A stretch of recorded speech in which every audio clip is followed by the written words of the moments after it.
Suspense, thriller, twist, আবার অযথাই কাহিনী টেনে লম্বা করা। তামিম ইকবাল আর বিসিবির লোক দেখানো এসব কাণ্ড যেন টিভির কোনো mega serial. I am retiring from international cricket. পেশাদারিত্বকে বৃদ্ধাঙ্গুলি দেখিয়ে আবেগকে পুঁজি করে চোখের জলে আন্তর্জাতিক ক্রিকেটকে বিদায়। এরপর প্রধানমন্ত্রীর হস্তক্ষেপ। সেই তামিম জাতীয় দলে ফিরলেও আবারও দীর্ঘ নির্বাসন। টি-20কে গুড বাই বলেছেন আগে, টেস্ট দলেও হয়ে পড়েছেন ব্রাত্য।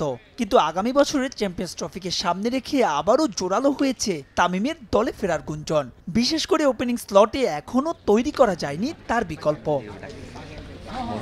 এই ওপেনারের মান ভাঙাতে তাই দুই বিসিবি পরিচালক জালাল ইউনুস আর এনায়েত হোসেন সিরাজ একাধিক দফা বৈঠক করেছেন তামিমের সঙ্গে। তাকে দলে ফেরাতে ইতিবাচক বোর্ডও, বল এখন তামিমেরই কোর্টে। তার সাথে আমরা বসেছিলাম, আমাদের সাইড থেকে যত বসার যা বলার দরকার ছিল আমরা তার সাথে আলাপ আলোচনা সেরেছি।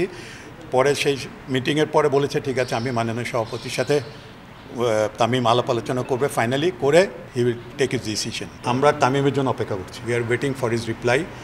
আমরা আগেই তাকে আমরা প্রস্তাব দিয়েছি। প্রেসিডেন্ট সাহেবের সাথে তামিমের কয়েকবার যোগাযোগ হয়েছে। তামিম বলেছে সুযোগ পেলে প্রেসিডেন্ট সাহেবের সাথে যোগাযোগ করবে সে। মনে তামিমই ভালো বলতে পারবে যে কখন সে বুঝবে। নগদের কাছে সব গ্রাহকই প্রিয়, তাই তো সারা দেশে ক্যাশ আউট চার্জ সবচেয়ে কম। ঢাকা প্রিমিয়ার লিগের পর সব ধরনের ক্রিকেট থেকে দূরে আছেন তামিম। তাই তো প্রশ্ন, তার দলে ফেরার প্রক্রিয়া কেমন হবে? বড় ভাই ও জাতীয় দলের সাবেক ক্রিকেটার নাফিজ ইকবাল অসুস্থ থাকায় বাস্তবতা মেনে এই ইস্যুতে তামিমের মতামত জানা সম্ভব হয়নি। তবে জানা গেছে বোর্ড সভাপতি নাজমুল হাসান পাপন দেশে ফিরলে তার সঙ্গে দেখা করে জাতীয় দলে ফেরা না ফেরার ব্যাপারে চূড়ান্ত সিদ্ধান্ত নেবেন বাংলাদেশের হয়ে সর্বোচ্চ রান সংগ্রাহক তামিম ইকবাল খান।